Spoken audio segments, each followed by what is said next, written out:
What is enlightened despotism? Have you ever wondered how some rulers manage to hold absolute power while also making reforms that seem to benefit their people? This brings us to the concept of enlightened despotism. This form of government emerged in the 18th century during the Age of Enlightenment in Europe. During this time, absolute monarchs adopted ideas from the Enlightenment to reform their states while keeping their autocratic power intact. These rulers, often referred to as enlightened despots or enlightened absolutists, blended traditional absolute monarchy with progressive reforms. They were inspired by reason, tolerance, and the desire to improve society. At the heart of enlightened despotism was the belief that a ruler's authority came not just from divine right but also from a social contract. This meant that rulers had a duty to govern for the welfare of their subjects. While these monarchs maintained their sovereignty, they introduced changes that enhanced legal, social, and educational conditions. They often implemented administrative reforms, promoted religious tolerance, and encouraged economic development.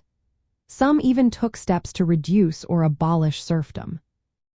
Notable examples of enlightened despots include Frederick the Great of Prussia, Catherine the Great of Russia, Joseph II of the Holy Roman Empire, Maria Theresa, and Leopold II.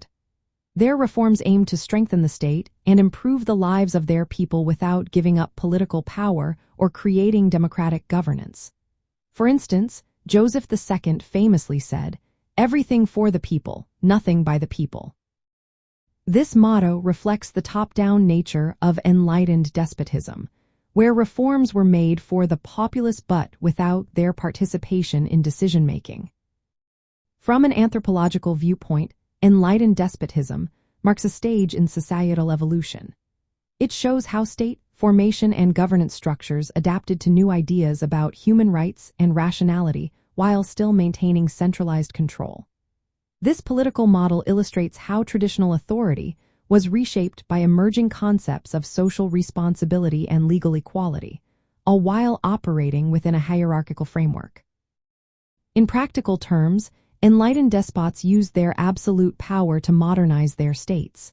They improved bureaucratic efficiency, promoted education, and encouraged economic growth.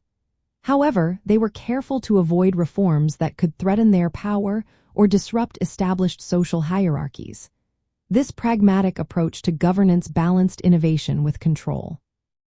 In essence, enlightened despotism was a political system where absolute rulers embraced Enlightenment principles to enact reforms that benefited their subjects and strengthened their states. They did this while preserving their own authority and the existing social order.